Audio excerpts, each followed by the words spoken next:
Buenas tardes.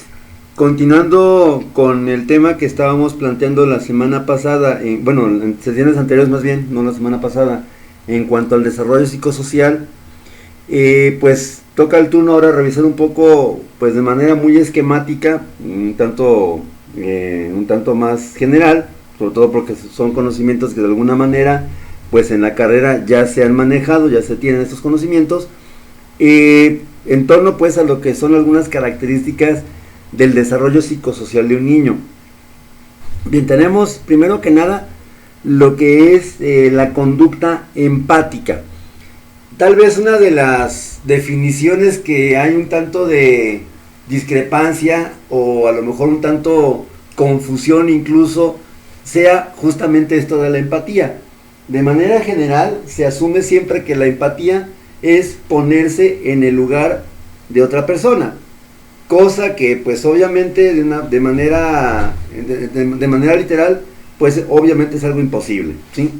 Ahora, a lo que en realidad se refiere la conducta empática va a ser justamente a poder tener la capacidad de ver el mundo bajo los términos que los ve otra persona, sin necesidad de yo ponerme en el lugar del otro, por una razón muy sencilla, y ahí va, porque obviamente si yo me pongo en el lugar del otro, yo estoy viendo el mundo como yo lo veo, no como lo está percibiendo la otra persona, y eso pues prácticamente no sería empatía. Ahora, para poder hablar de empatía como proceso psicológico, proceso psicosocial sobre todo, pues tendríamos que entender lo siguiente. Es necesario que haya dos bases fundamentales. La primera, el proceso que se conoce como cognición social, y el segundo, que va ligado al primero, que sería la existencia de un concepto que es hasta cierto punto novedoso, que no se ha investigado del todo, que es el concepto o la idea de las neuronas espejo. Pero bueno, en cuanto a lo que es la cognición social pues es justamente el proceso de evaluar cognitivamente una postura social en un momento determinado. ¿Qué significa esto?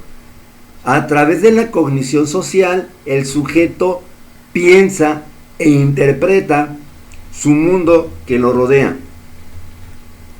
Tal vez algunos de nosotros seamos bastante habilidosos, bastante hábiles para poder identificar diversos estados de ánimo, diversos estados emocionales. Habrá otras personas que tal vez les cueste un poco de trabajo justamente interpretar correctamente o discernir correctamente cuando a lo mejor no es apropiado intervenir, cuando a lo mejor no es apropiado pues mejor dar una opinión. Algo así como, pues calladito me veo más bonito, ¿no? Esto tiene que ver con la empatía por dos razones principales.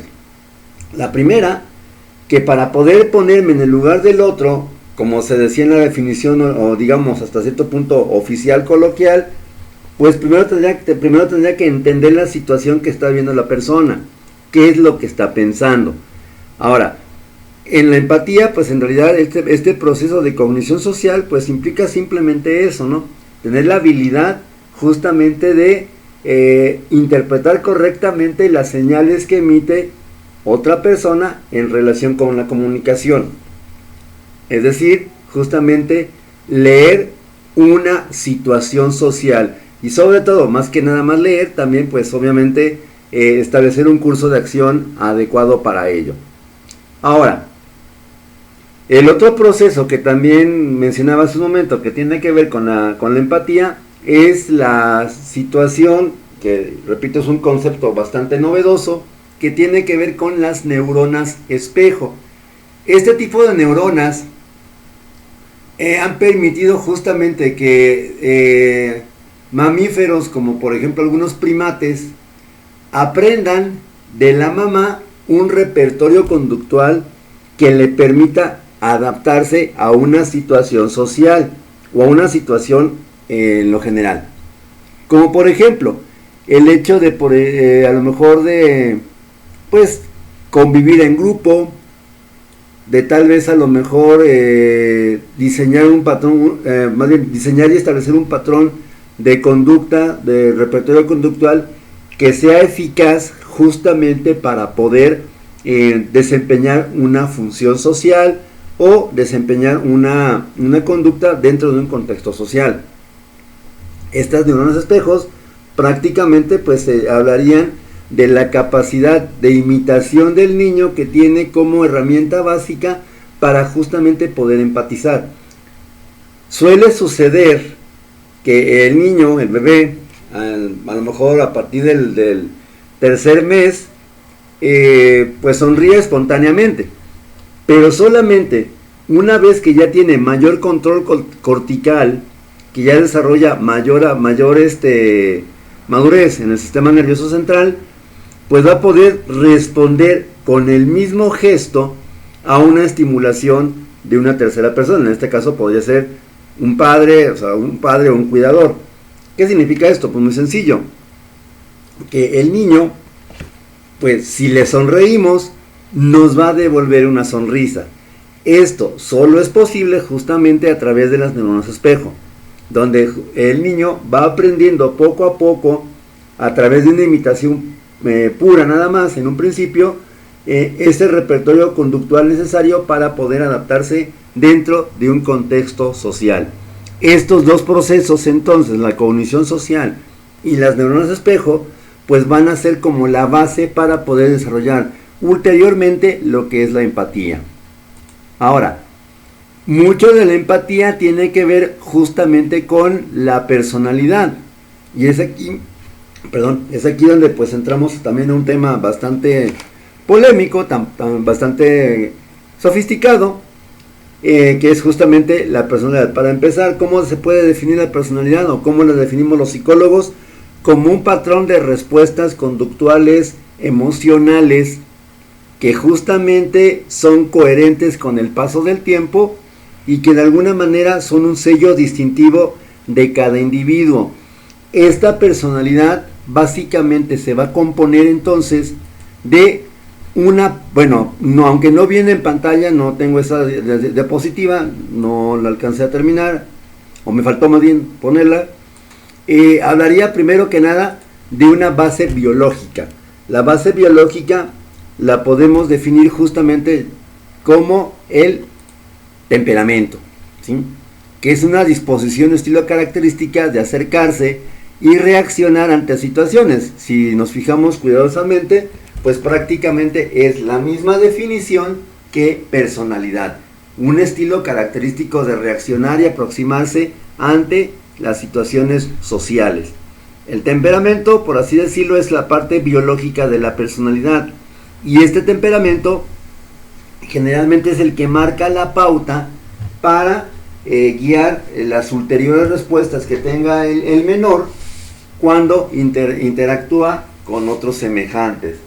Habría que decirlo, el temperamento tiende a permanecer estable incluso con el paso de los años, solamente que entraría tal vez un poco a amortiguar un posible temperamento difícil, entraría a amortiguarlo justamente el carácter, que el carácter es un elemento social por definición, que no es otra cosa más que la interiorización de los patrones de respuesta, de conducta, de afectos y de pensamientos de la sociedad en el niño.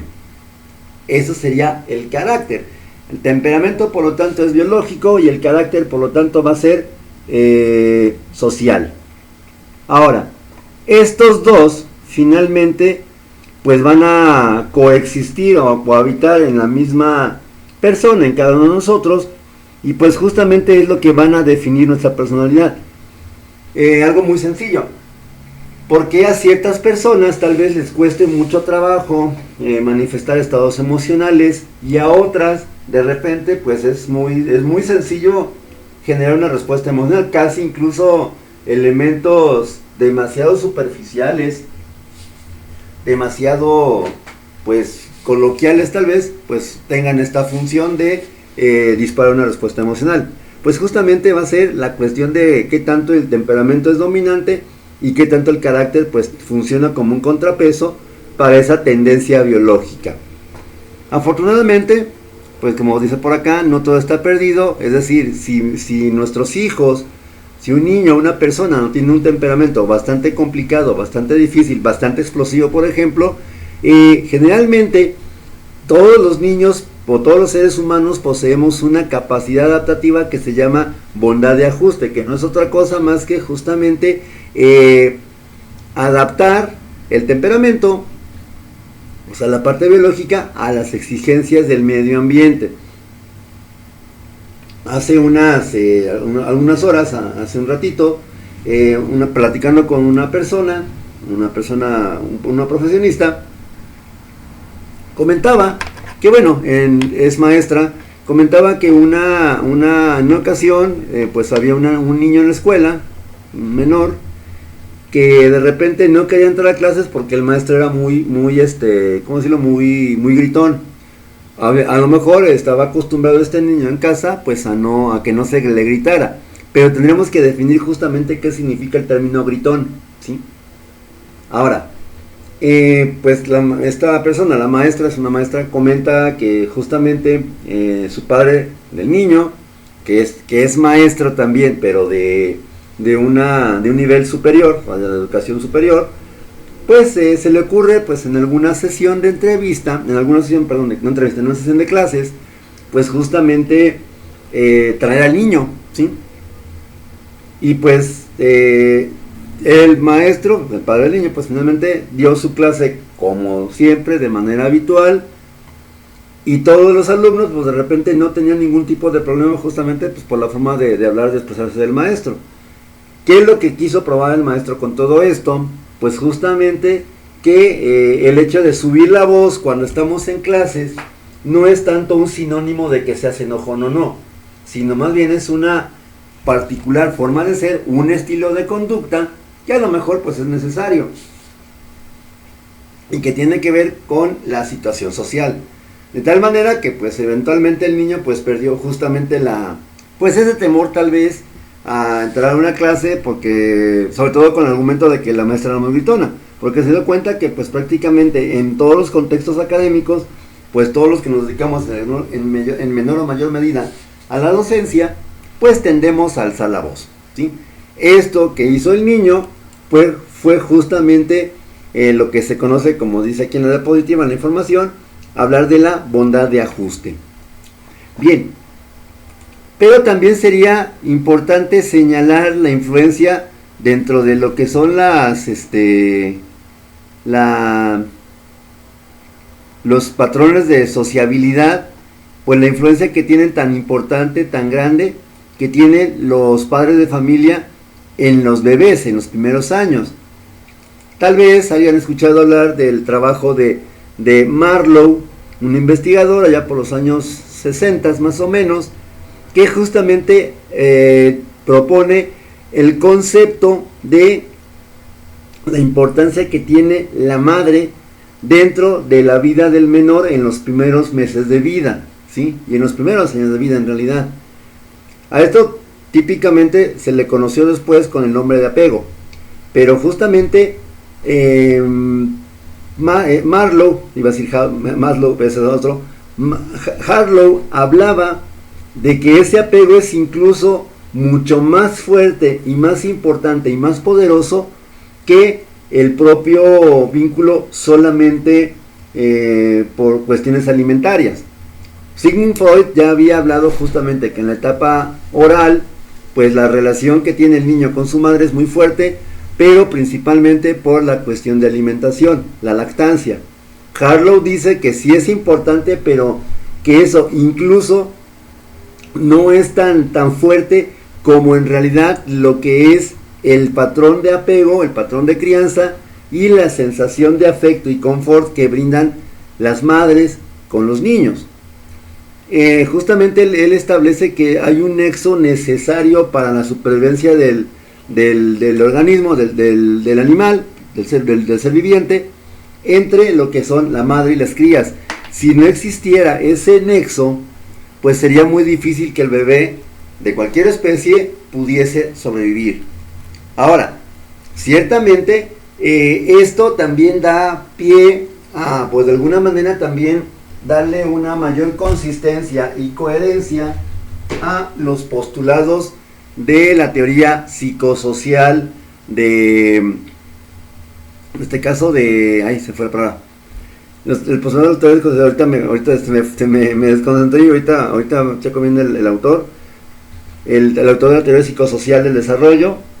En ese sentido, entonces, pues este autor, que ahorita nomás se me fue el nombre, fue un error mío, un lapsus, este autor señalaba, que también es psicoanalista por cierto, y también obviamente pues conoció directamente la obra de Freud, pues justamente él habla, Erik Erikson, de justamente que en la primera crisis a la cual se enfrenta el niño va a ser justamente la crisis de identidad, que solamente va a poder ser superada cuando la madre se involucra afectivamente con su cría, con su hijo en este caso.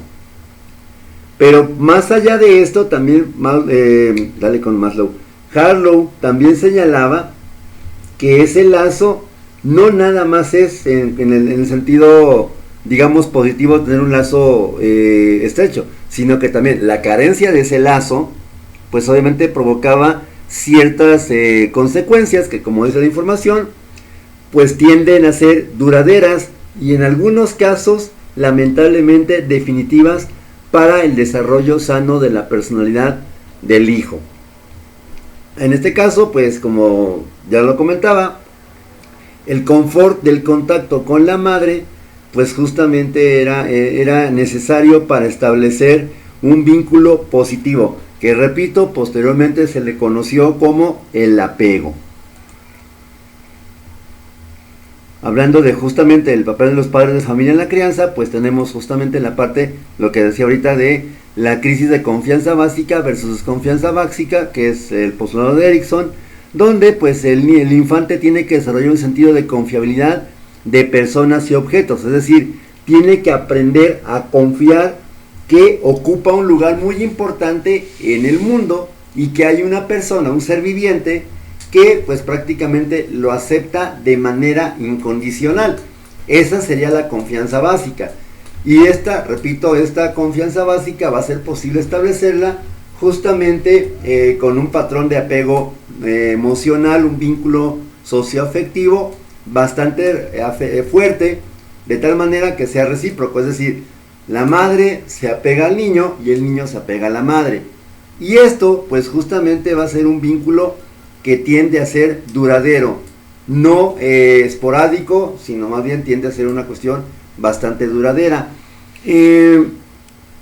Lógicamente, el patrón de interacción entre madre e hijo, pues va a establecer, nos va a indicar el tipo de apego que se va a establecer y también va a ser un testigo de la calidad de esa relación. En este caso, Harlow también describe en este caso no fue Harlow, fue Bowlby, el que continuando con los estudios de Harlow, pues lo aplica a los seres humanos. Bowlby hablaba de 4 patrones de apego infantil: un apego seguro, un apego ambivalente, un apego evasivo y un apego desorganizado. A continuación vamos a revisar pues uno por uno. Empezaríamos primero con el apego seguro. Es a través de un patrón de conductas en el cual un infante llora y protesta cuando el cuidador principal sale, y obviamente cuando también el bebé, el infante, lo empieza a buscar de manera activamente a su regreso. ¿Qué significa esto? Tal vez como docentes, sobre todo en pedagogía, o cuando hemos trabajado en prácticas académicas de psicología educativa en un centro escolar, primaria o kinder, tal vez recordemos con bastante, pues ¿cómo decirlo? Con bastante, pues, valor emocional, incluso así algo bastante fuerte, bastante intenso, el primer día de clases que nos tocó presenciar en un kinder. Generalmente, pues la mayoría de las mamás van con los niños y pues el niño, la mayoría, no todos obviamente, algunos presentan justamente un patrón de protesta cuando el cuidador principal se va. Cuidador principal, ¿quién es aquí? La madre principalmente. Y obviamente pues los niños están llorando desconsoladamente justamente porque ellos creen que su cuidador los abandonó. Claro que ahí está obviamente pues la educadora, el personal de psicología educativa, el departamento psicopedagógico, pues por alguna manera pues atenuar un poco los efectos negativos de este patrón que se rompió. Finalmente pues aquí cabría cuestionar algo muy sencillo: ¿quién llora a quién? ¿Quién no se puede desapegar de quién? ¿La mamá del niño o el niño de la mamá? Ahí sería una cuestión de reflexión personal. Pero finalmente eso es un patrón de apego seguro. Es decir, la figura materna o del cuidador es tan poderosa y tan importante y significativa para el menor que cuando este menor se ve separado de ella o de él, del cuidador pues de manera genérica, pues va a tener un patrón de respuesta de protesta. Va a llorar desconsoladamente y lo va a buscar hasta que regrese. Y cuando regresa, lógicamente, pues va a tener justamente a correr a encontrarlo. El otro sería el patrón de apego tipo evasivo. En este caso, pues dice la información, esta información por cierto la pueden encontrar en el libro Desarrollo Humano de la autora Diane Papalia. Que Papalia, por cierto, pues ha sido una autora dentro del desarrollo humano, pues que es una lectura básica, obligatoria para quienes estamos tratando de entender un poco, pues lo que es el desarrollo humano. Bueno, en el caso del apego evasivo, es raro que el infante llore cuando se separa del cuidador principal y evita el contacto a su regreso. Podríamos decir que es un niño que, ok, se separan y no hay llanto, o es muy raro. Y obviamente cuando el cuidador regresa, el niño aparentemente busca la manera de evitar el contacto a su regreso. Es decir, a diferencia del primer apego, que era el apego seguro, como que es un poco más, es menos fuerte, es menos intenso, de tal manera que pues se podría decir entonces que prácticamente no existe un apego con un grado adecuado. Y finalmente la mamá o la figura materna o la figura del cuidador, pues de alguna manera no se extraña con la suficiente intensidad como para garantizar una respuesta emocional. Tenemos otro patrón que es el apego ambivalente resistente. En este caso dice la información que es un patrón en el que un infante muestra ansiedad antes que el cuidador salga. Se muestra muy molesto durante su ausencia y a su regreso lo busca y a la vez se resiste el contacto. Pudiéramos decir que es un niño que a lo mejor anticipa la separación, como que la va, por así decirlo, se las va oliendo, se las va suponiendo, se da la separación y lamentablemente el niño pues queda mal, ¿sí? A diferencia de los apegos anteriores, en este caso puede mostrar básicamente mucho malestar del niño mientras no esté o mientras no regrese el cuidador principal. Pero cuando este regresa, a lo mejor si fuera un apego, digamos, seguro, pues iría a buscarlo. Pero en este caso lo va a buscar, pero no tanto como para correr. O sea, de repente es así como que hay una duda, ¿no? Imagínense el cuadro, ¿no? Llora el niño hasta que dan a la hora de que ya es la salida de clases o de la jornada educativa. Se presenta la mamá, el niño la ve, hace el intento de acercarse, pero algo lo limita, algo lo frena. Ese sería un patrón de apego ambivalente resistente. Aquí lo importante sería entender por qué o cómo es que se da este patrón de apego ambivalente. Posiblemente porque la madre, al momento de estar interactuando con el menor, muestra de igual manera una conducta ambivalente. A veces sí, lo mima, lo apapacha, lo llora, se apropia de él, etcétera, etcétera. Y a veces, pues no, se separan o está el niño presente y no le hace caso. Es decir, hay que recordar, las conductas finalmente también son aprendidas por imitación, de acuerdo con la teoría de Bandura.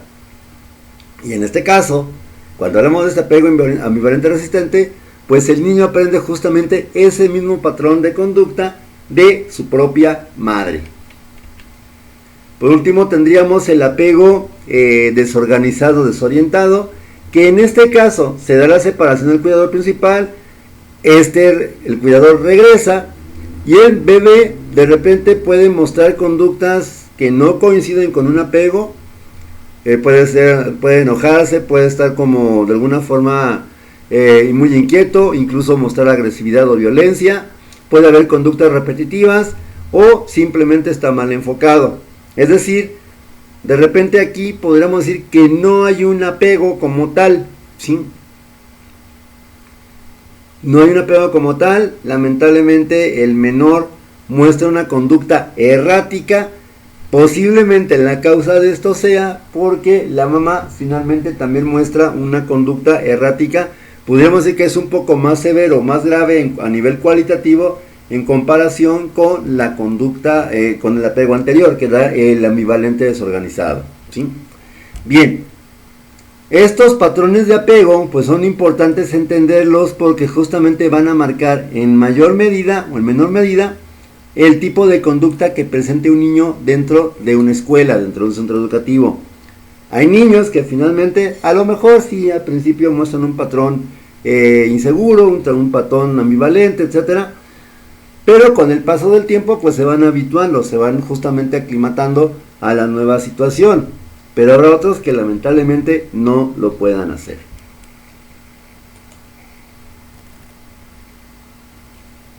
¿Cómo se establece el apego? De acuerdo con Papalia, la medida que la madre actúa de la misma manera, es lo que hemos dicho hace un momento, ¿no?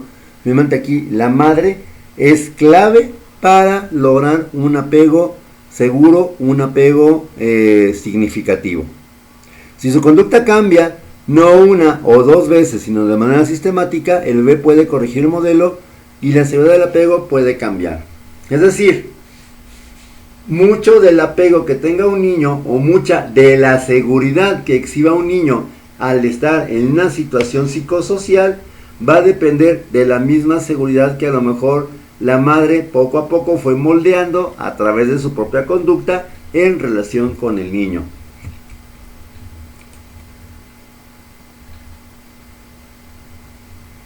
Finalmente, esto nos llevaría, para concluir esta intervención del día de hoy, a dos tipos de respuesta de ansiedad y su relación con los patrones de apego. La primera, que es la ansiedad ante los desconocidos. Generalmente esta la presentan los niños, por ejemplo, como dice la información, durante la segunda mitad del primer año de vida, o sea, más o menos a los 6 meses, donde, por ejemplo, justamente el niño se ve rodeado de muchas gentes que no conocen o que no son familiares hasta ese momento, no es habitual que los vea, a pesar de que sean familia directa. Pues a lo mejor no está acostumbrado a verlos y el niño va a actuar de manera recelosa, desconfiando, puede ser que empiece a llorar. Podríamos decir que es una especie de estrés situacional derivado por el aglomeramiento de las personas. Básicamente sería lo que conocemos como engentarse. ¿Quién no nos hemos engentado ya como adultos o como jóvenes?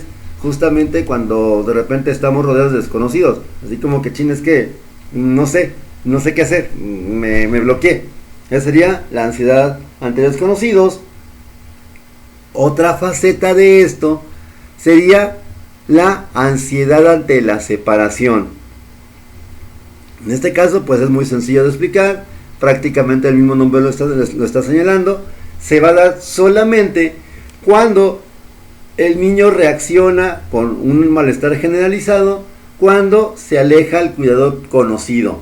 Ojo, el cuidador conocido sería la madre, o bueno, en este caso quien haga las labores de crianza del niño. en cuanto a que lamentablemente en comparación con el anterior puede ser que no muestre ansiedad entre los conocidos. O sea, prácticamente le da igual que haya muchos extraños. Extraña directamente o muestra incomodidad directamente cuando quien no está presente es el cuidador habitual. Esos serían, pues, en pocas palabras, pues los patrones de ansiedad y apego que se tienen justamente en la primera etapa del desarrollo psicosocial de los niños, ¿sí? Repito, esto es importante entenderlo porque finalmente la escuela como entidad socializadora, como agente socializante, tiene esa tarea de pues facilitar el apego, la inserción social del niño a un sistema pues que obviamente para empezar no estaba familiarizado, que es, por ejemplo, primero empezó con la familia y después va a tener que seguir con la escuela, y de ahí pues obviamente interactuar y aumentar la cantidad de contactos sociales, hablando de, por ejemplo, grupos de referencia, amistades, otros parientes y familiares, etc. Espero que este video haya sido de su agrado. Continuaremos próximamente con una segunda parte de este video. No me despido sin antes agradecer la atención. Cualquier duda o comentario a través de comentarios del video, correo electrónico y o redes sociales. Agradezco la atención, como lo comentaba, y pues nos vemos en un próximo video. Cuídense mucho y seguimos en contacto.